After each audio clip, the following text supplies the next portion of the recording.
శుభం గౌడ్ ఆల్ ఇండియాలో 790 ర్యాంక్ సాధించిన కుర్రాడు. ఎక్కడో ఆదిలాబాద్లో పుట్టి అక్కడ ఒక మధ్యతరగతి కుటుంబంలో పుట్టిన ఆయన ఈ స్థాయికి రావడానికి వెనక ఒక రోజు కాదు 2 రోజులు కాదు చాలా ఏళ్ళు కష్టపడ్డాడు.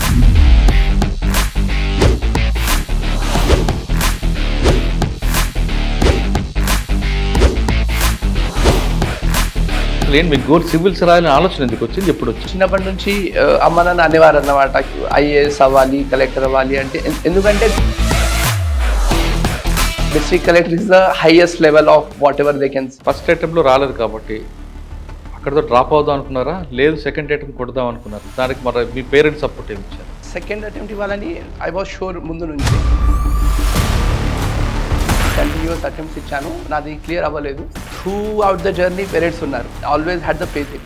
మీ పేరెంట్స్, మీ బ్రదర్స్, వీళ్ళు కాకుండా మిమ్మల్ని ఇంకా మోటివేషన్ చేసే పర్సన్స్ ఎవరు ఉన్నారు? ప్రైమర్లీ అయితే మామ్ డాడ్ అని అన్నయ్యలు. ఎందుకంటే first attempt, second attempt, third, fourth ప్రతిసారి ఒకసారి ఇంటర్వ్యూ అవుతుంది లేదా మీల్స్ అవుతుంది, బట్ క్లియర్ అవ్వట్లేదు. నాకు నా మీద కాన్ఫిడెన్స్ ఉంది, దట్ ఈస్ ఓకే. బట్ వాళ్ళకి ఎందుకైనా కాన్ఫిడెన్స్ ఉంది, I could not understand. So that was really motivating. ఈసారి ఖచ్చితంగా అవ్వాలి అని గట్టి చదివారా, లేదు రొటీన్గా చదువుకుందాం వస్తే వచ్చింది అని అనుకున్నాను? అంటే నేను రాసిన ప్రతిసారి I was giving my best. So I was giving my best every time.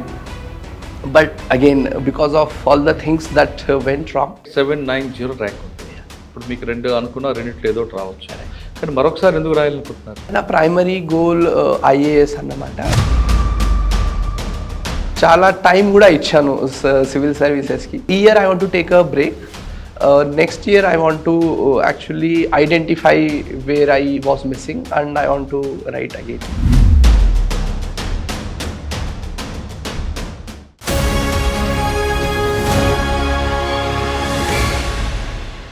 Welcome to I dream. సామాన్యుడు కూడా సివిల్స్ సాధించవచ్చు అని నిరూపిస్తున్న వారిని పరిచయం చేసే కార్యక్రమంలో ఈరోజు మన గెస్ట్ శుభం గౌడ్. ఆల్ ఇండియాలో 790 ర్యాంక్ సాధించిన కుర్రాడు. ఎక్కడో ఆదిలాబాద్లో పుట్టి అక్కడ ఒక మధ్యతరగతి కుటుంబంలో పుట్టిన ఆయన ఈ స్థాయికి రావడానికి వెనక ఒక రోజు కాదు 2 రోజులు కాదు చాలా ఏళ్ళు కష్టపడ్డాడు. 790 ర్యాంక్ తీసుకొచ్చిన తర్వాత అతనికి బహుశా ఐఆర్ఎస్ కానీ, లేదు ఇండియన్ రైల్వే సర్వీస్ కానీ, లేదు ఇండియన్ రెవెన్యూ సర్వీస్ కానీ ఏదో ఒకటి వచ్చే అవకాశం ఉంది. ఈ రెండింటిలో ఏది వచ్చినా సరే ఖచ్చితంగా తీసుకుంటానంటున్న ఆయన మరొకసారి కూడా నేను సివిల్స్ రాస్తానంటూ అతను చెప్తున్నాడు.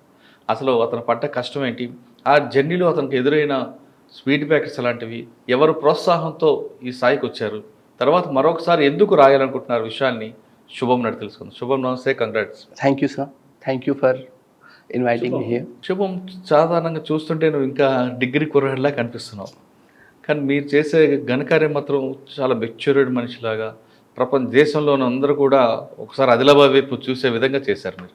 Thank you. సాధారణంగా ఆదిలాబాద్ అనగానే ఒక మారుమూల ప్రాంతం, అటవీ ప్రాంతం, అక్కడంతా ఆదివాసీలు ఉంటారు, పక్కన బోర్డర్, అటవీ ప్రాంతం ఎక్కువగా కనిపిస్తుంటుంది. అవును. అటువంటి ప్రాంతంలో పుట్టిన శుభం కొత్త శ్రీకారం చుట్టి సివిల్స్ వాళ్ళు కూడా ఈ ప్రాంతం నుంచి రావచ్చు అని ఫస్ట్ టైం ప్రూవ్ చేశారు మీరు.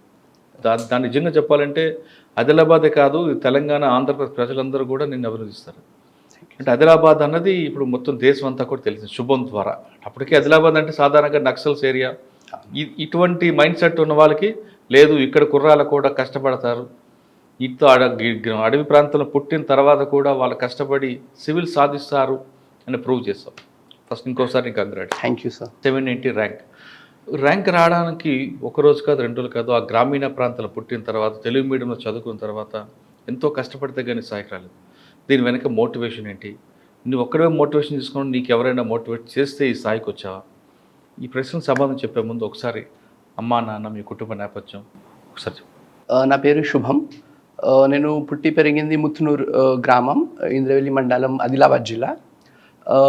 మా డాడ్ న్యూస్ రిపోర్టర్. మా కులమే అండి. అవును. Mummy house wife. మమ్మీ పేరు గీత, నాన్న సత్యనారాయణ గారు. నాకు 2 అన్నయ్యలు, మేము ముగ్గురం, నేను చిన్నవాడిని. సో పెద్దన్నయ్య బిజినెస్ చేస్తున్నారు, ప్లస్ మీసే ఉంది ఆయనకి. రెండో అన్నయ్య పిఎన్విలో ఇప్పుడు మేనేజర్గా పనిచేస్తున్నారు. సో నా స్కూలింగ్ 5th క్లాస్ వరకు ఇంద్రవెల్లిలో అయింది. 6th to 10th Jawahar Navodaya విద్యాలయంలో అయింది. సిర్పూర్ కాగజ్ నగర్, అంటే ఆదిలాబాద్ మా ఊరు నుంచి 120 కిలోమీటర్స్, అదే జిల్లా. ఇంటర్మీడియట్ నారాయణ హైదరాబాద్లో అయింది. ఆ తర్వాత graduation IIT Guwahati Assam civil engineering చేశాను. ఆ తర్వాత I started preparation for civil service. First మీరు చదువుకుంది ఆదిలాబాద్, ఇంటర్మీడియట్ వరకు అక్కడే కదా, 10th క్లాస్ వరకు అక్కడే. 10th class ఇంటర్మీడియట్ హైదరాబాద్ వచ్చారు. అవునవును. అక్కడ చదువుకున్నప్పుడు సాధారణంగా ఆదిలాబాద్, సిర్పూర్ కాగజ్ నగర్, లేదా సిర్పూర్ కాగజ్ నగర్ అంటే ఒక సెక్టర్ ఉంటుంది. అటువైపు తీసుకుంటే ఆదిలాబాద్ కానీ, ఆసిఫాబాద్ కానీ, లేదు మనకు ఇంద్రవల్లి, ఈ ప్రాంతం అంతా కూడా ఒక భావజాలం పుట్టి పెరిగిన ఏరియా. ఇంద్రవల్లి అంటే ఒక పెద్ద ఎన్కౌంటర్లు, ఆ స్తూపం, అసలు అక్కడికి వెళ్తేనే మనకి అది తెలియని ఒక అనుభూతి వస్తుంటుంది. అవును. ఆ వాతావరణం, ఆ భావజాలం పుట్టి పెరిగి మీకు ఎక్కడ కూడా ఆ షాడ పడలేదా మీ మీద? అటువైపు వెళ్ళాలని కానీ, లేదా అక్కడ చూస్తున్న సంఘటనలు మీకు కదిలించాయి, అటువంటి ఏమి దొరికాయా? యా, చిన్నప్పటి నుంచి మా డాడీ జర్నలిస్ట్ కదా, సో ఇవి చదవడం కూడా నాకు అలవాటైంది. ప్లస్ వీటి గురించి ఎక్స్పోజర్ కూడా నాకు కొంచెం అంటే బయట లైఫ్ స్టైల్, ప్రజల కష్టాలు, అక్కడ ఉన్న situations, I got a good understanding through my father. But luckily అంటే నేను చిన్నప్పటి నుంచి స్టడీస్లో చాలా ముందుండేవాడిని అనమాట. I was good at studies. So అందువల్ల నా ఫోకస్ ఎప్పుడు స్టడీస్ మీదనే ఉండేది. సో లక్కీలీ ఆఫ్టర్ 5th నేను జేఎన్వి వెళ్ళాను. అక్కడ the quality of the teaching and the environment చాలా డిఫరెంట్గా ఉంటుంది. So that motivated me to focus on studies. And నేనున్న ఏరియాలో అంటే మా డాడ్ జర్నలిస్ట్ కదా, ఆయన కలుస్తుంటారు పెద్ద పెద్ద ఆఫీసర్స్ని, వాళ్ళని వీళ్ళని. So the easiest way to come out of that situation is education. So కంప్లీట్గా ఫస్ట్ నుంచి Telugu medium? Yeah, 8th class వరకు తెలుగు మీడియం. Yes. తర్వాత 10th, 9th, 10th English medium. ఇక్కడ నవోదయలోనే, అంటే నవోదయలో 8th క్లాస్ వరకే తెలుగు ఇంగ్లీష్ మీడియంస్ ఉంటాయి, అప్పుడు ఉండేవి. 9th, 10th ఇంగ్లీష్ మీడియం ఉండేది. సో నేను ఇంగ్లీష్లో కూడా ఇబ్బంది పడలేదు. అంటే నేను I was good at studies from the beginning. So నాకు ఏం ప్రాబ్లం అనిపించలేదు. I was easily able to shift to English medium. ఆ స్కూల్స్ కూడా మీకు చాలా ఊరుకు దూరంగా ఉంటాయి. ఇటు ఆదిలాబాద్ నుండి అటు సిర్పూర్, ఆసిఫాబాద్ మధ్యలో మొత్తం డీప్ ఫారెస్ట్, జన్నారం, ఇవన్నీ కూడా చాలా మంచి ఏరియా. ఆ ఎంజాయ్ని ఎలా చేస్తారు అడవులు? యా, అంటే మా ఊర్లో స్కూల్ ఉండకపోయేది. సో నేను ముందు ఉట్నూరు వెళ్ళేవాడిని, 23 కిలోమీటర్స్. సో ఎవ్రీడే 23 కిలోమీటర్లు వెళ్ళాలి రావాలి. అప్పుడు స్కూల్ బస్సెస్ కూడా ఉండేవి కావు. సో ఆర్టీసీ బస్ కోసం వెయిట్ చేయాల్సి వచ్చేది. సో నేను 2 years ఉట్నూరు వెళ్ళాను, ముత్నూరు నుంచి. ఆ తర్వాత ఐ షిఫ్టెడ్ టు ఇంద్రవెల్లి, అది జస్ట్ 5 కిలోమీటర్లు. సో 5th క్లాస్ వరకు అట్లయింది. ఆ తర్వాత నవోదయ వెళ్ళాక హాస్టల్. ఓకే, ఇంద్రవల్లి అనగానే ఒక స్తూపం, దాని వెనక పెద్ద చరిత్ర ఉంది. ఆ చరిత్ర గురించి తెలుసుకున్నారా? ఎప్పుడైనా నాన్నగారు చెప్పారు ఎప్పుడైనా? అంటే మా డాడీ ఎప్పుడు కవర్ చేసేవారు ఎవ్రీ ఇయర్ ఆ ఇన్సిడెంట్ అయిన రోజు. యా, దాన్ని కవర్ చేసేవారు. సో నేను అది చదివేవాడిని. సో బేసిక్ అండర్స్టాండింగ్ ముందు నుంచి ఉంది. తర్వాత ఇంటర్మీడియట్ హైదరాబాద్ వచ్చారు. గ్రామీణ ప్రాంతం నుంచి సడన్ గా హైదరాబాద్ రావడం కొంచెం ఇబ్బంది వచ్చిందా? స్టార్టింగ్ లో అనిపించేది. బట్ ఇంటర్మీడియట్ ఎట్లుంటుందంటే మనం క్యాంపస్ లోపలనే ఉంటాం, బయటికి వెళ్ళే స్కోపే ఉండదు. సో అంటే every 3 months or 4 months 1 day ఇస్తారు బయటికి వెళ్ళడానికి. సో క్యాంపస్ లోపలనే కాబట్టి ఏం అనిపించలేదు. Campus Dilsukh Nagar Narayana campus. So అప్పుడు అంటే ఐటీజీ ప్రిపరేషన్ కాబట్టి మార్నింగ్ నుంచి నైట్ వరకు బుక్స్ పట్టుకునే ఉంటాం. సో ఏం అనిపించలేదు అన్నమాట. అంటే కానీ కల్చర్ మీకు ఒక అట్మాస్ఫియర్ వేరేగా ఉంటుంది. నవోదయ అనగానే ఒక హోమ్లీ టైప్లో ఉంటుంది, సాయంత్రం కలుసుకోవచ్చు, మంచి గ్రౌండ్ ఆడుకోవచ్చు.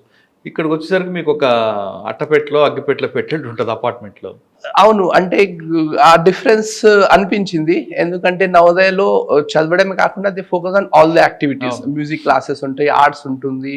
నేను అంటే డిబేట్స్, ఎస్సేస్ కాంపిటీషన్లో పార్టిసిపేట్ చేసేవాడిని. సో 11th, 12th అవి ఏం లేవు. జస్ట్ మార్నింగ్ నుంచి 6కి స్టడీ అవర్ స్టార్ట్ అయ్యేది, నైట్ 10, 11 వరకు ఏదో ఒకటి నడుస్తూనే ఉండేది. But I wanted to get into IIT. So నాకు తెలుసు ఈ 2 years కష్టపడాలని. So I just focused on that. So IIT yeah, అక్కడ గౌహతి అసలు అక్కడ అట్మాస్ఫియర్ ఎలా ఉంది? అక్కడ డిఫరెంట్ కల్చర్ ఉంటుంది. యా, అక్కడ కల్చర్, అక్కడ వెదర్, అక్కడ లాంగ్వేజ్, ఫుడ్ అన్ని డిఫరెంట్ అన్నమాట.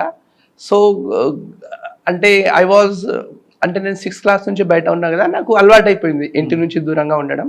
సో ఏం అంత ఇబ్బంది అనిపించలేదు. ప్లస్ ఐ వాజ్ ఎక్సైటెడ్కి కొత్త ప్లేస్ వెళ్తున్నాను, కొత్త friends, I learn new things. So ఆ క్యాంపస్ చాలా పెద్దగా, చాలా చాలా అందంగా ఉంటుంది IIT Guwahati campus. So I was happy, and that actually boosted the confidence in me to go for civil service. Assam Guwahati campus Yeah. అక్కడ వెళ్ళిన తర్వాత మీకు కొంత బార్డర్ అంటే పక్క కంట్రీ వాళ్ళు కూడా జాయిన్ అవుతుంటారు, డిఫరెంట్ స్టేట్స్ నుంచి వస్తుంటారు. అవును. వాళ్ళతో కలిసినప్పుడు అదొక కల్చర్ మనకు అలవాటు అవుతుంది, వాళ్ళ హ్యాబిట్స్ తెలుసుకోవచ్చు, వాళ్ళ కల్చర్ గురించి తెలుసుకోవచ్చు. మీకు అదొకటి. పక్కన మేఘాలయ ఎప్పుడైనా వెళ్ళారా? మేఘాలయ వెళ్ళలేదు, అరుణాచల్ ప్రదేశ్ వెళ్ళాను, తవాంగ్కి వెళ్ళాను. అస్సాం అరుణాచల్ 2 ఏళ్ళు చూశారు, అవును. రైట్? అక్కడ నుంచి ఉన్నప్పుడే సివిల్స్ రాయాలనుకున్నారా? అసలు ఏంటి మీకు గోల్? సివిల్స్ రాయాలని ఆలోచన ఎందుకు వచ్చింది, ఎప్పుడు వచ్చింది? అంటే యాక్చువల్లీ చిన్నప్పటి నుంచే I was as good at studies కదా, సో చిన్నప్పటి నుంచి అమ్మ నాన్న అనేవారు అన్నమాట కి ఐఏఎస్ అవ్వాలి, కలెక్టర్ అవ్వాలి అంటే. ఎందుకంటే that's the best thing they know at what stage my mother and father were. District collector is the highest level of whatever they can see. So అది చిన్నప్పటి నుండే అనేవారు. ప్లస్ నేను నవోదయ జాయిన్ అయిన తర్వాత కూడా అంటే కలెక్టర్ అని just I don't know what collector is, but అనిపించేది అంటే బర్త్డే రోజు నవోదయలో అందరినీ నిల్చోబెట్టి పాట పాడతారు అన్నమాట, హ్యాపీ బర్త్డే అని. తర్వాత మనం వెళ్ళి మన అంబిషన్ ఏంటో చెప్పాలి. సో నేను అప్పుడు చెప్పేవాడిని ఐఏఎస్ అని, బట్ అప్పుడేం తెలియదు నాకు. బట్ గ్రాడ్యుయేషన్ 3rd ఇయర్లో కాంక్రీట్గా ఐ టుక్ ద డెసిషన్ అన్నమాట కి after graduation I will go for civil services. అంటే మీరు ఒక్కరు అనుకున్నారా, మీ బ్యాచ్మేట్స్ అందరూ అనుకోని చేద్దాం అనుకున్నారు? అంటే ఇది నాకు నా ఇండిపెండెంట్ థాటే, నేను డిసైడ్ నా ఓన్గానే అయ్యాను. ఆ తర్వాత ఫ్రెండ్స్ కూడా కొంతమంది who also wanted to. So మేము 2-3 అంటే చాలా మంది వచ్చారు, బట్ మేము వచ్చింది 3 members బ్యాచ్. సో అంటే గౌహతిలో మీకు చేయాలని కన్ఫర్మ్ చేసుకున్నారు? అవును. ఓకే. ఆప్షన్ ఏం తీసుకున్నారు? ఎక్కడి నుండి ప్రిపేర్ అయ్యారు? ఆప్షనల్ పొలిటికల్ సైన్స్ తీసుకున్నాను, political science and international relations. So నేను ప్రిపరేషన్ అయింది ఢిల్లీలోనే, అంటే 1 year అక్కడ క్లాసెస్ తీసుకున్నాను, బోత్ జనరల్ స్టడీస్ అండ్ ఆప్షనల్కి. యా. పొలిటికల్ సైన్స్లో కేవలం తీసుకోవడం కారణం ఏంటి? అందులో మీకు బాగా కనెక్ట్ అయిన సబ్జెక్ట్ ఏంటి? యాక్చువల్లీ చాలా ఉన్నాయి కదా, 48 సబ్జెక్టులు. పొలిటికల్ సైన్స్ పొలిటిషియన్ తోటి రేపు పొద్దున్న ఫ్యూచర్లో డీల్ చేయాలన్నా? కాదు, యాక్చువల్లీ అంటే సివిల్ ఇంజనీరింగ్ ఆప్షన్ కూడా ఉంటుంది, బట్ నేను సివిల్ ఇంజనీరింగ్లో అంత కాన్ఫిడెంట్గా లేకుండే అన్నమాట. ప్లస్ పొలిటికల్ సైన్స్ తీసుకుంటే వేరే జనరల్ స్టడీస్ ఉంటుంది కదా, సిలబస్ కొంచెం అంటే కామన్గా ఉంటుంది. సివిల్ ఇంజనీరింగ్ తీసుకుంటే అది మొత్తం సెపరేట్గా మళ్ళీ చదవాలి. సో ఐ థాట్కి ఇది తీసుకుంటే ఒకటి it will benefit in GS, and secondly ఒక కొత్త సబ్జెక్ట్ నేర్చుకోవడానికి సాధారణంగా స్కోరింగ్ సబ్జెక్ట్స్ ఉన్నాయి కదా. ఇది కూడా స్కోరింగే రిలేటివ్లీ, అంటే స్కోరింగ్ సబ్జెక్ట్స్లో ఈ మధ్య మార్క్స్ రావట్లేదు పొలిటికల్ సైన్స్లో, బట్ ఇన్ జనరల్ అది consider as a scoring subject అన్నమాట. సో యా, ఫస్ట్ అటెంప్ట్లో ప్రిలిమ్స్, ఫస్ట్ అటెంప్ట్లో ప్రిలిమ్స్ క్లియర్ అయింది, సో మెయిన్స్ కూడా క్లియర్ అయింది. సో ఇంటర్వ్యూ వెళ్ళాను, బట్ యాక్చువల్లీ మెయిన్స్లో నాకు అప్పుడు కట్ ఆఫ్కి 60 to 70 ఎక్కువ మార్క్స్ వచ్చాయి, విచ్ ఇస్ వెరీ గుడ్. కానీ ఇంటర్వ్యూలో నా మైండ్ సెట్ కొంచెం డిఫరెంట్గా ఉంది. అప్పుడు I did not know what is the demand of the interview. Actually దాన్ని పర్సనాలిటీ టెస్ట్ అంటారు యాక్చువల్లీ. అయితే నేనేమనుకున్నా అంటే ఇది just personality test, so content చదవాల్సిన అవసరం లేదు, మెయిన్స్లో వాళ్ళు కంటెంట్ టెస్ట్ చేశారు, సో ఐ కెన్ జస్ట్ ఇలానే వెళ్ళొచ్చు అనుకొని నేను అంత మంచిగా ప్రిపేర్ అవ్వలేదు. కానీ పర్సనాలిటీ టెస్ట్ రావాలి అంటే ఐ హ్యావ్ టు స్పీక్, నేను మాట్లాడాలంటే I have to have the content. So నేను అంత బాగా ప్రిపేర్ అవ్వలేదు, సో అది నా కాన్ఫిడెన్స్ని కూడా ఎఫెక్ట్ చేసింది అన్నమాట. So I got 140 marks, which is actually below average. So 160 is considered as an average mark. So I got 140, so 12 మార్కులతో మిస్ అయింది నాకు. So yeah, that was the first attempt. అంటే సంవత్సరం చదివారు, రైట్? మీ బ్యాచ్మేట్స్ అందరూ కూడా క్యాంపస్ ఇంటర్వ్యూస్ వచ్చుంటాయి, వాళ్ళు ఎక్కడో లైఫ్లో సెటిల్ అయి ఉంటారు, ఎందుకంటే అంతా ప్రయాణం లక్షల్లో ఉంటాయి.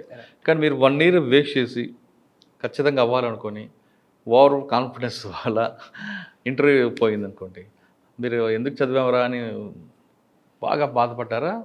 లేదు ఖచ్చితంగా దీని తర్వాత మనకి ఇంకొక స్టెప్ ఉందా అని అనుకున్నారు? యాక్చువల్లీ నేను స్టార్ట్ చేసినప్పుడు ముందే అనుకున్నాను 1-2 attempts అయితే పడతాయి, ఎందుకంటే నేను ఇంజనీరింగ్ బ్యాక్గ్రౌండ్ కదా, so this is totally different game అన్నమాట.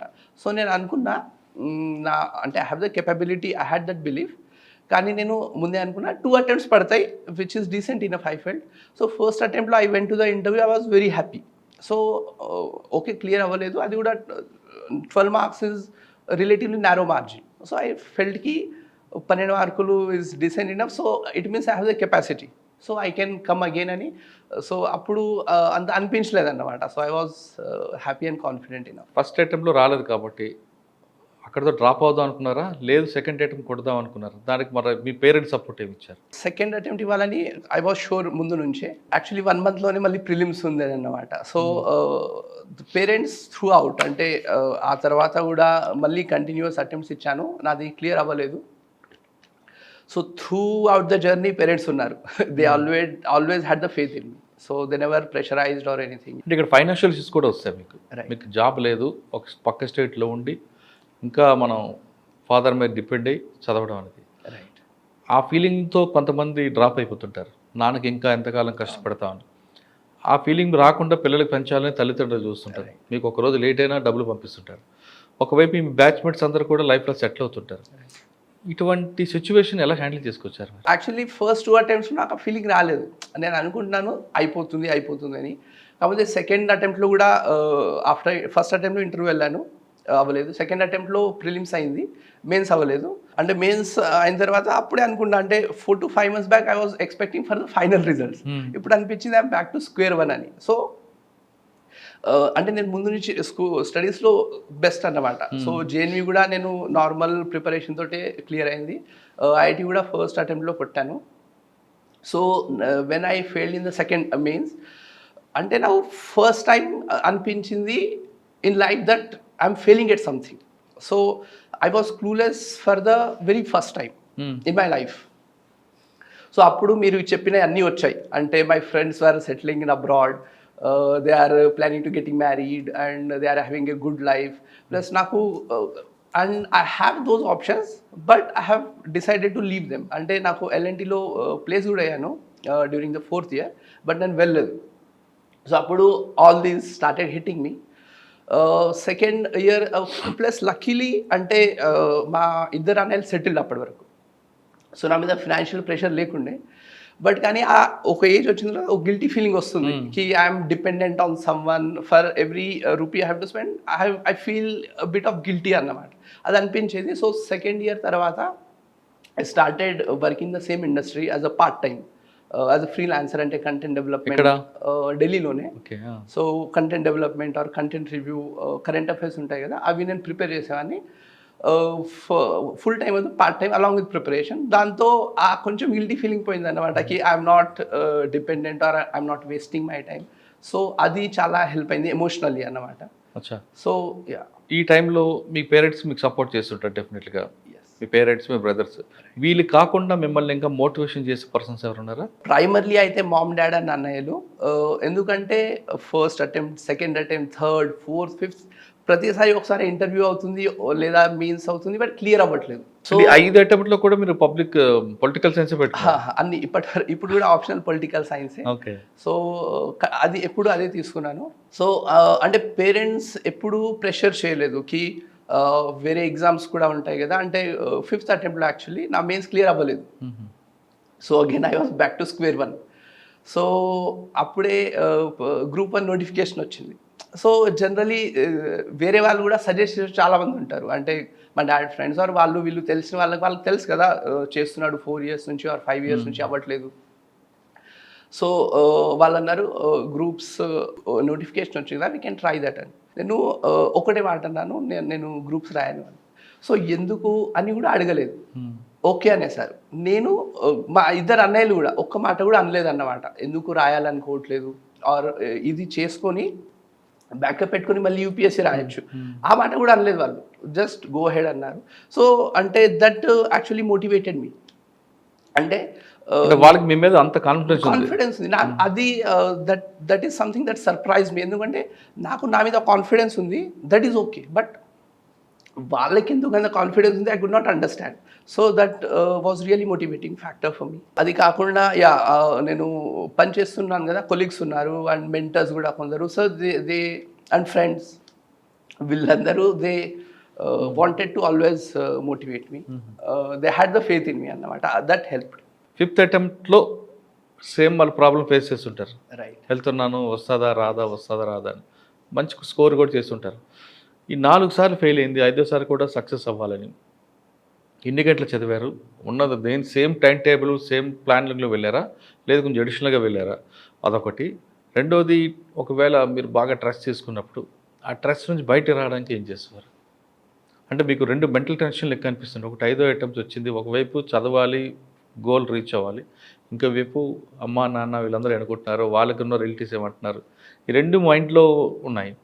ఇందులో ఓవర్‌కమ్ అవ్వాలని ఏం చేసేవారు? ఫస్ట్లీ ఆఫ్టర్ 5th అటెంప్ట్ కూడా అవ్వలేదు. సో అంటే అది కోవిడ్ టైమ్స్ అన్నమాట. సో నేను ఫస్ట్ ఇయర్ కోచింగ్ తీసుకున్న తర్వాత ఇంటికి వచ్చేసాను. సో ఈ 2 అటెంప్ట్స్ నేను 4th అండ్ 5th అటెంప్ట్ ఇంటి నుంచి ఇచ్చానన్నమాట. ఇంటి నుంచే ప్రిపేర్ అయ్యి ఇంటి నుంచి టెస్ట్ రాశాను. సో నాకు అనిపించింది there are some areas where I need to work అని. సో నేను 6th అటెంప్ట్కి ఢిల్లీ వెళ్ళడానికి డిసైడ్ అయ్యాను కి ఆఫ్టర్ ప్రిలిమ్స్ రాస్తాను. ప్రిలిమ్స్ నాకు నాట్ అ ప్రాబ్లం. అంటే నేను ప్రిలిమ్స్ రాసిన ప్రతిసారి క్లియర్ అయింది అన్నమాట.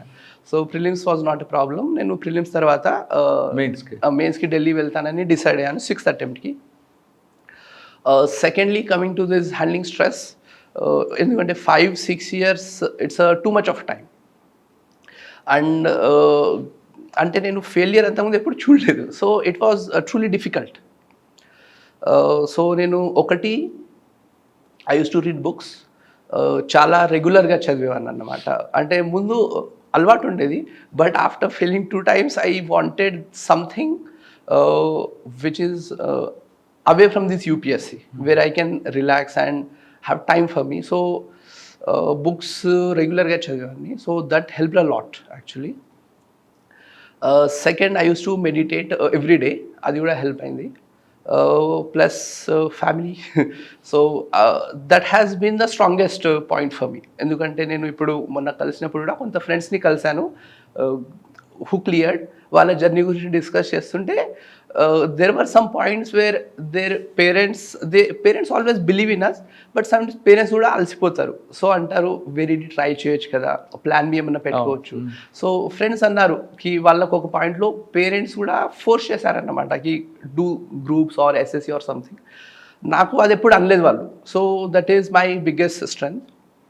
Apart from that books and journaling కూడా చేసేవాడిని. అండ్ బేసిక్లీ డైరీ రైటింగ్ అన్నమాట.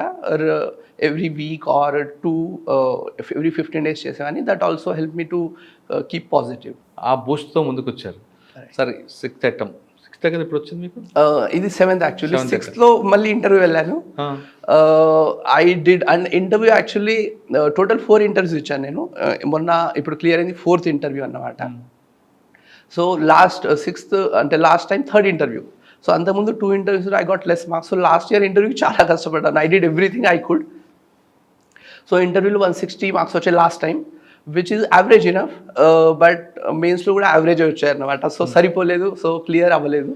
సో ఇది 7th అటెంప్ట్. సో దీంట్లో ఇంటర్వ్యూ నన్ను కాపాడింది అన్నమాట. సో 4 times ఇంటర్వ్యూకి వెళ్ళారు కదా. 4th timeలో బోర్డు చైర్మన్ ఆయనే ఉన్నారా? కాదు, ప్రతిసారి డిఫరెంట్.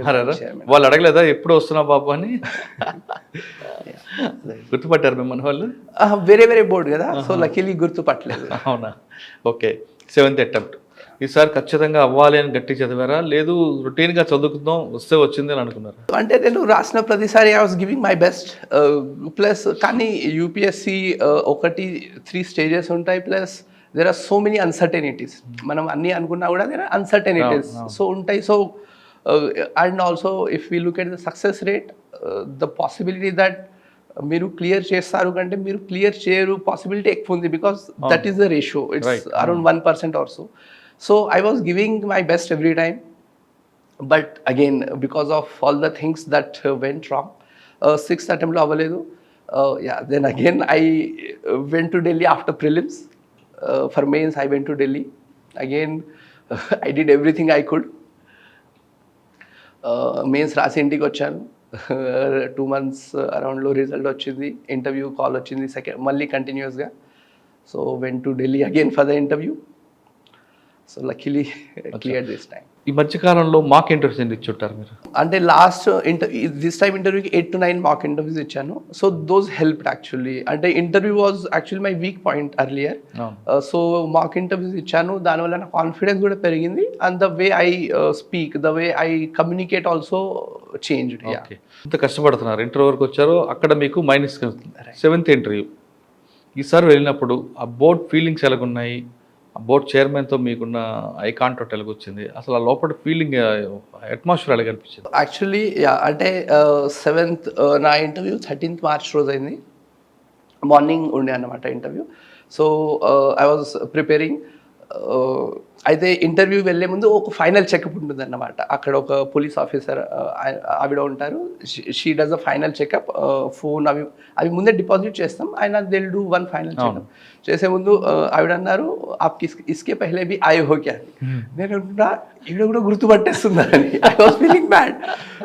నేనన్నా ఎస్ మ్యామ్. షీ సెడ్ కి आपका कॉन्फिडेंस देख के लग रहा है. So I felt very positive. అంటే ఆవిడ రోజు 60-70 మందిని వెళ్తూ చూస్తుంటారు.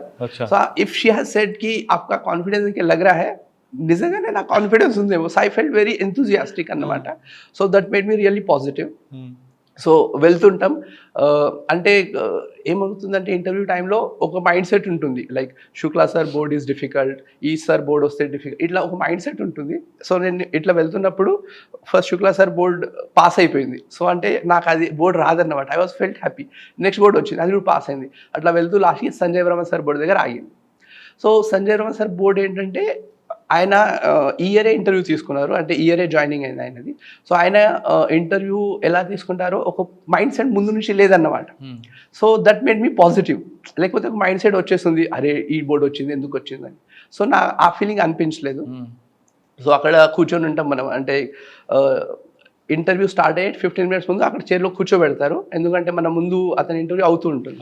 ఆయన వెళ్ళగానే మనం వెళ్ళాలి. సో యా వెళ్ళిన తర్వాత మీకు యాక్చువల్లీ అంటే మీలో ఉన్న ఆ ఒత్తిడి తగ్గించడానికి వాళ్ళకు కూల్గా చేశారా లేదా పక్క ప్రొఫెషనల్గానే స్టార్ట్ చేశారా వెళ్తూనే? యాక్చువల్ ఇంటర్వ్యూలో ఈసారే కాదు, ప్రతిసారి they try to make you very cool.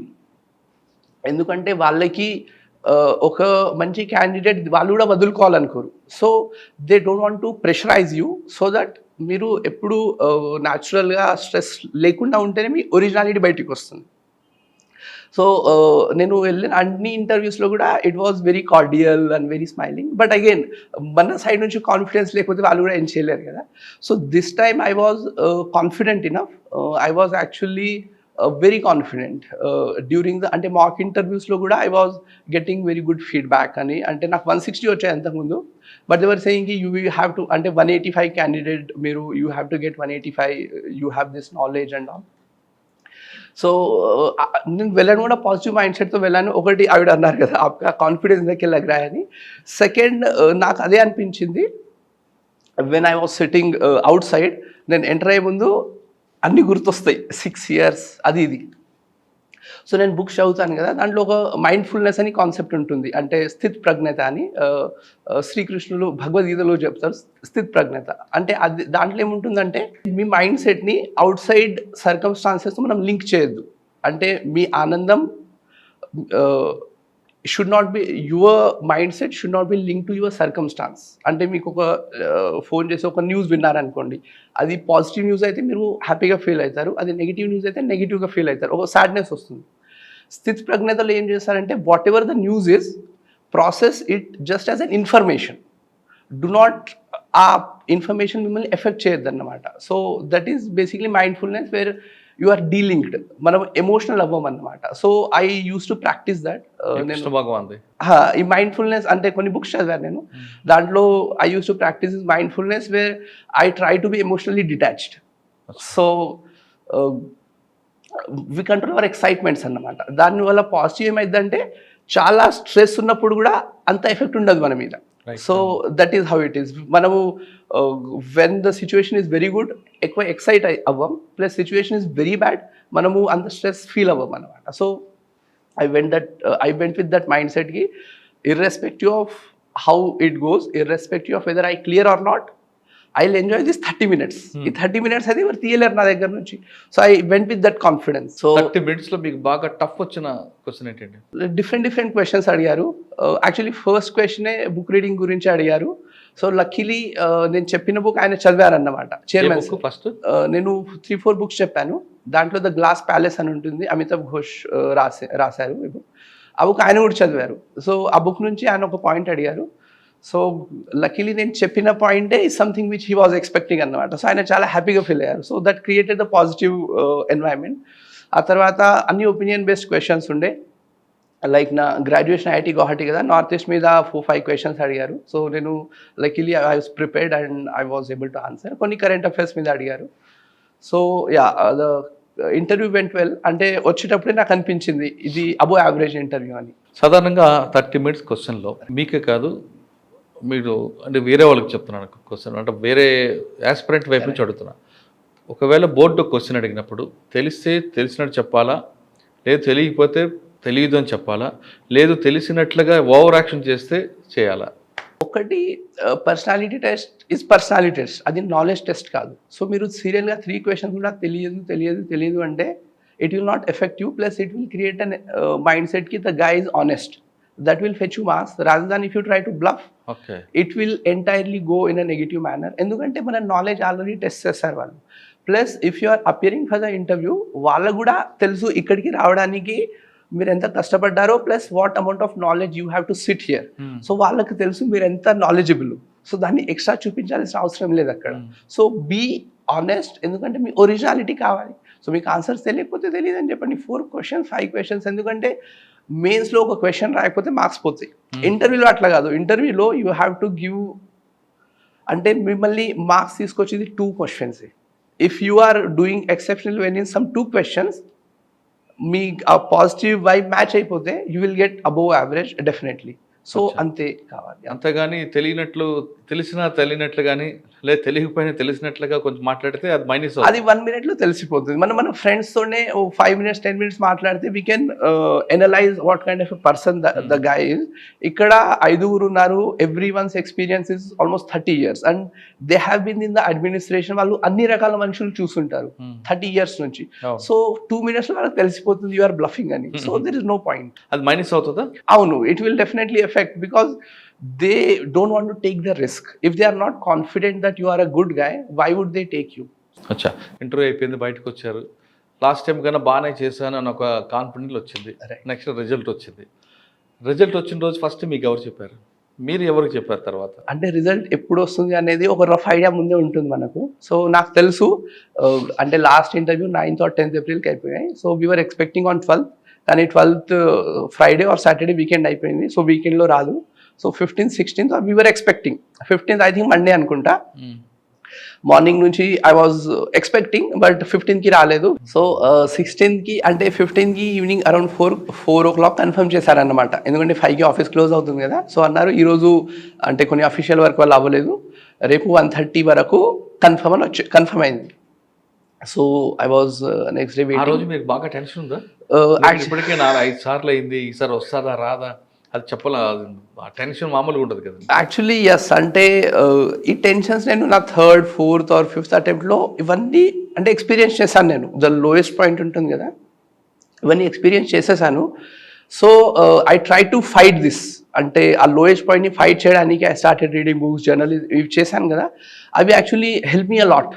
So ఈ 15th రోజు వెన్ ఐ వాజ్ షూర్కి రేపు వస్తుంది రిజల్ట్, ఆ రోజు కూడా నేను పీస్ఫుల్గా నిద్రపోయాను. సో ఐ వాజ్ షూర్కి irrespective of what the result is, it will not effect మీ.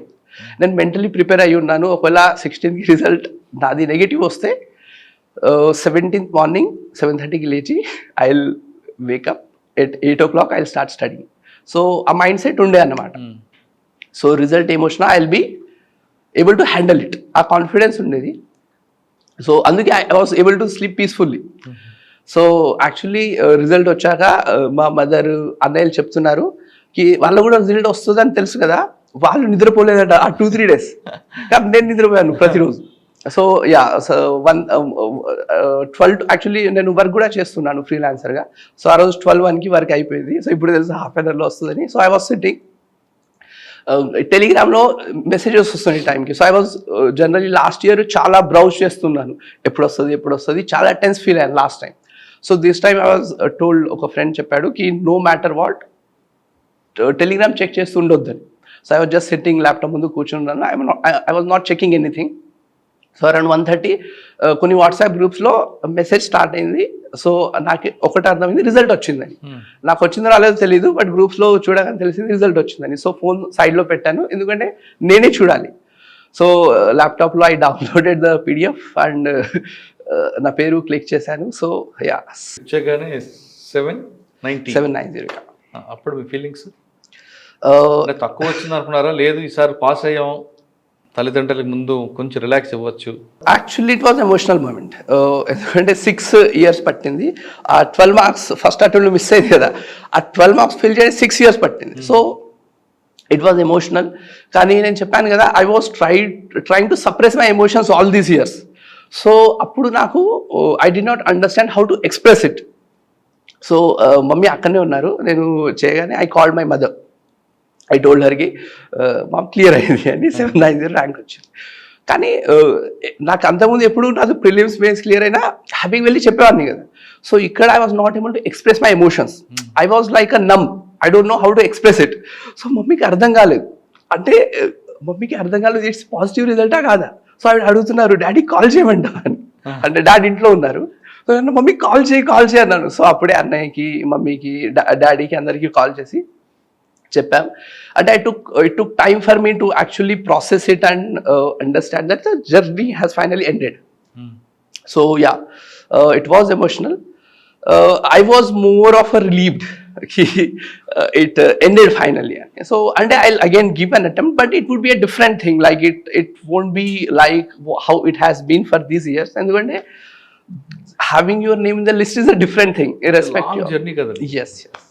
ఈ లాంగ్ జర్నీలో మీకు ఊర్లో కూడా చాలామంది అంటుంటారు, ఎప్పుడు పాస్ అవుతారా, చదువుతున్నావా లేదా అవన్నీ అంటుంటారు. డైరెక్ట్ మీకు అడగపోయినా మమ్మీ డాడీ గారు అంటుంటారు. ఆ రోజు 790 ర్యాంక్ తీసుకొచ్చిన ఇంద్రవల్లి కుర్రాడు బయటకు వచ్చినప్పుడు మీ చుట్టుపక్కల అందరూ ఏమన్నారు? యాక్చువల్లీ నేను అప్పుడు బాంబేలో ఉన్నాను మా అన్నయ్య దగ్గర. So everyone was happy, mom called everyone, చుట్టాలు వాళ్ళకి వీళ్ళకి ఎవ్రీవన్. ప్లస్ మాది పల్లెటూరు, ప్లస్ పల్లెటూరులో చాలా మందికి కనెక్షన్స్ ఉంటాయి కదా. సో నేను 5-6 years నుంచి చేస్తున్నాను, సో అందరికీ తెలుసు. So there were many well wishers who wanted me to clear, friends, colleagues, mentors అందరూ. సో నేను 2 days తర్వాత ఇంటికి వెళ్ళాను. So when I entered my village, it was like a festival for the entire village. Oh, super. Yeah. So అంతే మొత్తం ఊరు వచ్చింది అన్నమాట. So it was emotional actually. మా మండలంలో కూడా 400 to 500 members వాట్సాప్లో వాళ్ళు స్టేటస్ పెట్టారు కి guy from our village cleared అని. సో దట్ నాకు అప్పుడు యాక్చువల్లీ హ్యాపీనెస్ అనిపించింది, not because I cleared it, but నా journey itself is an inspiration for these many people. That actually made me really happy. ఎందుకంటే ఇంతమందికి వాళ్ళకి నేను personal గా తెలియదు కూడా, but they were so happy that I cleared. నేను వాళ్ళకి ఏదో చేస్తాను అది కాదు, జస్ట్ బికాస్ మా ఏరియా నుంచి ఒక అబ్బాయి అంటే that itself is a proud moment for them. So that really అంటే made me happy actually. Yeah, మీతో పాటు ఫాదర్, మదర్ అంటే వాళ్ళకి హ్యాపీనెస్ ఇప్పటికీ ఉందన్నమాట. నాకు I felt emotional, then it was the normal thing for me. But వాళ్ళు ఇప్పుడు కూడా ఇంటికి వస్తున్నారు జనాలు. యా, అంటే మా డాడీ జర్నలిస్ట్, మా అన్నయ్య కూడా లోకల్ బిజినెస్ అవి చేస్తుంటారు కదా, వాళ్ళకి పరిచయాలు చాలా ఎక్కువ అన్నమాట. So and they knew my father journey.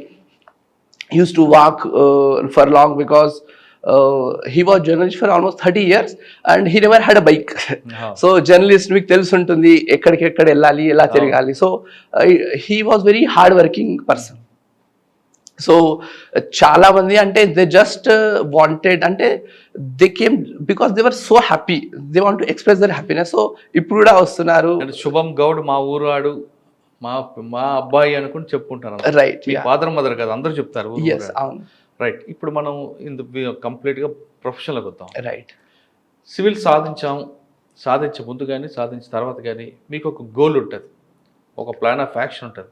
ఒకవేళ ఐఏఎస్ వస్తే ఏం చేద్దాం, ఐపీఎస్ వస్తే ఏం చేద్దాం, లేదు ఐఆర్ఎస్ వస్తే ఏం చేద్దాం అని ఒక ప్లాన్ వేసుకుంటారు. ఇప్పుడు మీకు 790 ర్యాంక్లో ఏది రావచ్చు? మోస్ట్లీ యాక్చువల్లీ ఐఆర్ఎంఎస్ వచ్చే ఛాన్సెస్ ఉన్నాయి. ఐఆర్ఎంఎస్ వస్తుంది మోస్ట్లీ. లక్కీ ఉండే రెవెన్యూ సర్వీస్ వచ్చే ఛాన్సెస్ ఉంది. ఈ 2 సర్వీసెస్ మోస్ట్లీ రావాలి. ఈ 2 సర్వీస్లో మీ ఫోకస్ ఏవేది ఉంటుంది? ఫస్ట్ రైల్వే తీసుకుందాం. రైల్వే వచ్చింది, దాంట్లో ఏం చేద్దాం అనుకున్న రైల్వే అని కానీ సాధారణంగా లేట్గా నడుస్తాయని. యాక్చువల్గా మన ఇండియాలో నెంబర్ 1 పబ్లిక్ ట్రాన్స్పోర్ట్ రైల్వే. దానికి 2 సిద్ధాంతాలు, 2 కళ్ళు ఉంటాయి. ఒకటి పంక్చువాలిటీ, ఒకటి సెక్యూరిటీ. రైల్వే డిపార్ట్మెంట్ ఈ రెండింటిని బ్యాలెన్స్ చేసుకుంటూ వాళ్ళు వెళ్తుంటారు. రోజుకు 1 మంది ప్రయాణికులు చేస్తుంటారు మన దగ్గర. ఇంత పెద్ద ఆర్గనైజేషన్లో దాదాపు 12 లక్షల మంది జాబ్ చేస్తుంటారు. ఇంత మీకు ఆదిలాబాద్ కాబట్టి పక్కన రైల్వే ట్రాక్ ఉంది అని చూస్తుంటారు మీరు ఢిల్లీకి వెళ్ళినా లేదా బాంబే వెళ్ళినా ట్రైన్ ఎక్కాల్సిందే. అంటే ప్రతి మనిషికి భారతదేశం పుట్టిన ప్రతి మనిషికి రైలుతో లింక్ ఉంటుంది. దాన్ని ఇంకా డెవలప్ చేయాలి, అందులో ఉన్న సమస్యలు ఐడెంటిఫై చేస్తుంటారు. ఇప్పటికే ఆ సమస్యలు ఓవర్కమ్ చేయాలంటే ఏం చేస్తారు, లేదు ఇటువంటి చిన్న చిన్న ఇష్యూస్ ఉన్నప్పుడు దాన్ని ఎలాగ షార్ట్అవుట్ చేయాలి, మీకు ఏమైనా రైల్వే డిపార్ట్మెంట్ మీద ఏమైనా ప్రత్యేకమైన విజన్ ఉందా? బేసిక్లీ అది అంటే నాకు ఏ సర్వీస్ వస్తుందో ఇంకా క్లియర్ అవ్వలేదు. రైల్వే ముందు తీసుకుందాం. రైల్వే అంటే ఎందుకంటే మనం రెగ్యులర్ గా మనం తిరిగేది జర్నీ కాబట్టి. ఎస్ యా, అంటే railway just mode of transportation కాదు, it's basic mode of transportation for the many poor people. ఎందుకంటే మనం మైగ్రెంట్ వర్కర్స్ చూస్తుంటాం, దూరం వెళ్తుంటారు పని కోసం, వాళ్ళకి ప్రైమరీ మోడ్ ట్రైనే అన్నమాట. సో ఒక్క ట్రైన్ క్యాన్సిల్ అయిపోయినా చాలా మంది అన్ని ప్లాన్స్ ట్రైన్ ఎక్కుంటారు కదా. అవును, రెగ్యులర్లీ. ఒక బ్యాడ్ ఎక్స్పీరియన్స్ వచ్చి ఉంటుంది కదా, అది చెప్పండి. యాక్చువల్లీ దిస్ టైమ్ నేను ఇంటర్వ్యూకి వెళ్ళేటప్పుడు మొన్న నాగ్పూర్ నుంచి ఢిల్లీకి డిసెంబర్లో వెళ్ళాను. డిసెంబర్లో రిజల్ట్ వచ్చింది, ఆఫ్టర్ వెళ్ళాను. సో అది ఆ టైంలో మంచు ఉంటుంది, ఫాగ్. సో దానివల్ల చాలా రైల్స్ క్యాన్సిల్ అయ్యాయి. ఢిల్లీ దగ్గర ఎక్కువ ఉంటుంది. సో నా ట్రైన్ 11 hours లేట్ స్టార్ట్ అయింది. సో నైట్ 9కి స్టార్ట్ అవ్వాల్సిన ట్రైన్ మార్నింగ్ 7కి అయింది. సో వాళ్ళు అప్పుడే మార్నింగ్ 7 అంటే నేను బయటికి వెళ్ళేవాడిని. So they were postponing every 2 hours. So again అది మన చేతిలో ఉండదు. It was because of the circumstances, fog etcetera వల్ల, beyond human control. But yeah, so that is one experience. But otherwise I think cleanliness wise or food availability wise ఇప్పుడు చాలా facilities ఉన్నాయి. 20 yearsతో మనం compare చేస్తే ఇప్పుడు we improved a lot. Plus delays కూడా అంటే తక్కువ కేసెస్ అవుతున్నాయి. Mostly we see the trains relatively on the time. So I think that's a good. మీరు నాగ్పూర్ ట్రైన్ ఇష్యూ తీసుకోండి. రైట్, నాగ్పూర్లో ఒకవేళ టైం ప్రకారంగా వెళ్ళుంటే ఆ మంచుకి ఏమైనా ట్రైన్ ఇష్యూ అయితే ప్రాణాలు పోతాయి. కాబట్టి రైల్వే డిపార్ట్మెంట్ ఫస్ట్ సెక్యూరిటీకి ప్రయోగిస్తుంది. మీరు దాన్ని ఒప్పుకుంటారా? లేదు సెక్యూరిటీ కూడా పాటు పంక్చువాలిటీ కూడా ఉండాలని మీరు ఏమైనా ప్లాన్ చేస్తారా? ఎందుకంటే ఒకవేళ మీరు ఆ రోజు వెళ్ళుంటే అంటే బీక్ కాకపోయినా చాలా మందికి ట్రైన్ మిస్ అవుతుంది, ఒకవేళ జాబ్ ఇంటర్వ్యూస్కి అయితే అది మిస్ అవుతాయి, లేదా హెల్త్ ఇష్యూస్ అదే అక్కడ అన్ని అంటే ఒకదానికి ఒక లింక్ అయి ఉంటుంది, చైన్ లింక్ లాగా ఎక్కడో కట్ అవుతుంది. ఆ లాస్ అయిన వాళ్ళకి మీకు అటువంటి జరగకుండా ఉండాలంటే ఏం చేస్తారు? యాక్చువల్లీ అడ్మినిస్ట్రేషన్లో దిస్ ఇస్ ద ప్రాబ్లం. ఎందుకంటే మనం ఒక్క ఫ్యాక్టర్ని తీసుకొని ఆలోచించినాం. We have to talk about the finances, we have to look at the man power, ఎంతమంత మ్యాన్ పవర్ ఉంది మన దగ్గర, అవైలబుల్ టెక్నాలజీ ఏముంది, సో ప్లస్ వేరే ట్రైన్స్ కూడా వస్తుంటాయి. So there are many factors. So primarily security has to be the top most priority. ఎందుకంటే ఒక్క ప్రాణం పోయినా కూడా దాన్ని మనం వెనక్కి తీసుకురాలి. సో యా, ఈ ఫాగ్ ని కూడా ఇవి చేయడానికి వీఆర్ డెవలపింగ్ ఇండిజినస్ టెక్నాలజీస్. అంటే ఫాగ్ లో కూడా విజిబిలిటీ, అంటే ఫాగ్ లో జీరో విజిబిలిటీ అని వచ్చింది ఒకటి, దాన్ని ఇంప్లిమెంట్ చేస్తే మీకు ట్రాక్ క్లియర్ కనిపిస్తుంది. అవును, అది పెడతారా? దాంతో కాదు, ఎక్కువగా ఖర్చుతో కూడుకున్న పని కాబట్టి ఇలాగ డిలే చేసుకుంటూ వెళ్ళడం మంచిది అంటారు? లేదు, అంటే slowly we're adapting the technology so that during the fog also we're able to move. I think ఒకటేసారి అన్ని చేయలేము కదా. బికాస్ సెకండ్ ఇష్యూ రైల్వేలో ఎక్కువ కనిపిస్తుంది, ఫుడ్ ఐటమ్స్ మీద వాళ్ళకి కరెక్ట్గా అవగాహన లేకపోవడం, ఫుడ్ బాగోదు అని స్టేషన్లో కానీ ట్రైన్లో కానీ. నెంబర్ 3 నీట్నెస్, ఆ శానిటేషన్ కరెక్ట్గా ఉంటుంది. ఈ 3 అయితే ఖచ్చితంగా మనం అది హ్యూమన్ ఎర్రర్ అనుకోవచ్చు. ఆ హ్యూమన్ ఎర్రర్ని ఓవర్కమ్ చేయడానికి మీరు దగ్గరే ఉంది. ఇప్పుడైతే వీ హ్యావ్ గ్రీవాన్స్ రిడ్రెసల్, అంటే ప్యాసెంజర్స్ డైరెక్ట్లీ మెసేజ్ చేయొచ్చు, నంబర్ ఉంటుంది ట్రైన్లో, where if you can message వాళ్ళు పంపిస్తారు క్లీన్ చేయడానికి. సో ఈ ఫెసిలిటీ ఉంది, బాత్రూమ్ క్లీన్ చేస్తారు, ప్లస్ శానిటేషన్ కూడా. So I think yeah, that is a good thing. అంటే ఇంకా అది కాకుండా రైల్వేని ప్రైవేటైజ్ చేయాలనుకుంటుంది గవర్నమెంట్. ఓకే, ఒకవేళ ప్రైవేటైజ్ చేస్తే మంచిదా, లేదు గవర్నమెంట్ నడిపితే మంచిదా? అంటే నేను మీకు ప్రొఫెషన్ కాదు కానీ జనరల్ నాలెడ్జ్ ఉంటుంది కదా దీని మీద. Actually one thing about the railways is, నేను చెప్పినట్టు it's a primary mode of transportation for the poor people. కానీ కొన్ని ఏరియాస్లో అదే మనం ప్రైవేటైజ్ చేస్తే it will push up the competition and దానివల్ల క్వాలిటీ ఆఫ్ ద సర్వీసెస్ పెరుగుతుంది. సో అది ఆల్రెడీ స్టార్ట్ చేశారు. ఎందుకంటే కొన్ని స్పెసిఫిక్ ట్రైన్స్లో మనం చేయొచ్చు.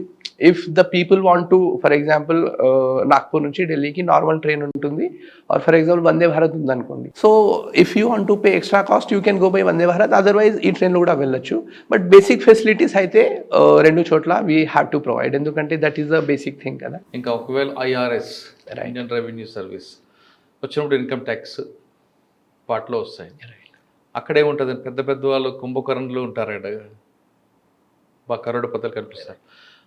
ఎక్కడైతే నల్లధనం ఉందో, బ్లాక్ మనీ, దాన్ని బర్స్ట్ చేయడం మీద ప్లాన్ చేస్తారా, లేదు ఇంకా ఏమైనా కొత్తగా వాళ్ళకే విల్లింగ్గా డబ్బులు కట్టేలా వాళ్ళ మోటివేషన్ తీసుకొస్తారా, వాళ్ళు ఎడ్యుకేట్ చేస్తుంటారు? సాధారణంగా డబ్బులు ట్యాక్స్ రూపంలో కట్టకుండా ఎగ్గొట్టడగా ఎక్కువ మంది చూస్తుంటారు. వాళ్ళని పట్టుకొని పనిష్ చేయడం కన్నా మీకు మీరుగా వాళ్ళకే కట్టే విధంగా ఏమైనా ప్లాన్ చేస్తారా? బేసిక్లీ యాక్చువల్లీ అంటే స్టార్టింగ్ స్టేజ్లో మనం పాలసీ మేకింగ్లో ఉన్నామన్నమాట. మన జాబ్ ఏంటంటే ఉన్న రూల్స్ ప్రాపర్గా ఇంప్లిమెంట్ చేయడం. సో ఐ బిలీవ్ అంటే we have the rules for everything, whether to solve the railway issues or any other issues. మనకు ఆల్రెడీ రూల్స్ ఉన్నాయి. మనం ఆ రూల్స్ డెడికేటెడ్గా ఫాలో అయితే we can bring the changes. Ante manam already there are great examples where civil servants are doing exceedingly good job with existing rules, within the framework of the existing rules they are bringing the change. Achha. So I believe just by following rules honestly, if we are honest enough to manamu ikkadiki enduku vacham every day, if we tell to ourselves, I think we'll be able to do a good job. 790 rank undi. ఇప్పుడు మీకు రెండు అనుకున్నా, రెండిట్లో ఏదో ఒకటి రావచ్చు, కానీ మరొకసారి ఎందుకు రాయాలనుకుంటున్నారు? నా ప్రైమరీ గోల్ ఐఏఎస్ అన్నమాట. So IAS second third option IFS and IPS పెట్టాను. So these were my primary targets. So I believe నేను చాలా టైం కూడా ఇచ్చాను సివిల్ సర్వీసెస్కి. So I believe now I will not be having the pressure, ఎందుకంటే already I will be getting a service.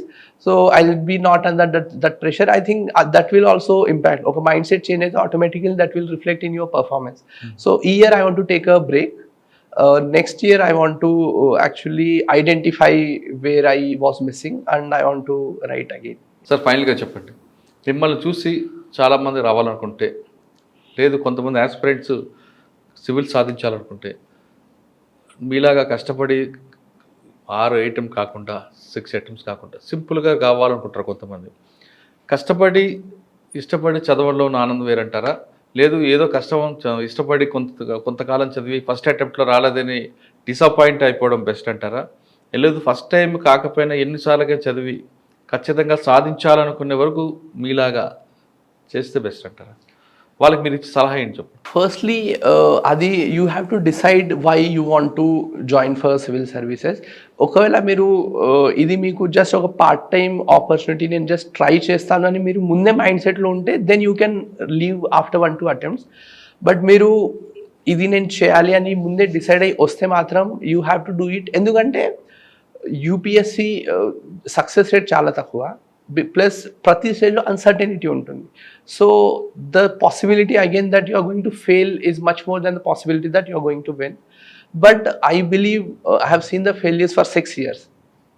So what I believe is మీరు ఆనెస్ట్గా డెడికేషన్తో civil సర్వీసెస్కి prepare అయితే మీరు ఎగ్జామ్ క్లియర్ చేసినా చేయకపోయినా you will be a better person, you will be a transformed person through the journey. That will make you a better person and a successful and a happy person in whichever field you go. So మీరు అన్ని attempts ఇచ్చి వాళ్ళ fail అయిపోయినా కూడా వేరే ఫీల్డ్లో వెళ్ళినా you will be a better person. నేను అంటే నా ఫ్రెండ్స్ ఎవరైనా నన్ను అడిగితే అంటే ఆల్రెడీ జాబ్లో ఆర్ వేరే ఎస్ఎస్సీలో సెటిల్ అయిన వాళ్ళు నన్ను అడిగితే జాబ్ క్విట్ చేసి యూపీఎస్సీ ట్రై చేయాలని నన్ను అడిగితే నేను ఇదే చెప్తాను, you better try and fail rather than regret later.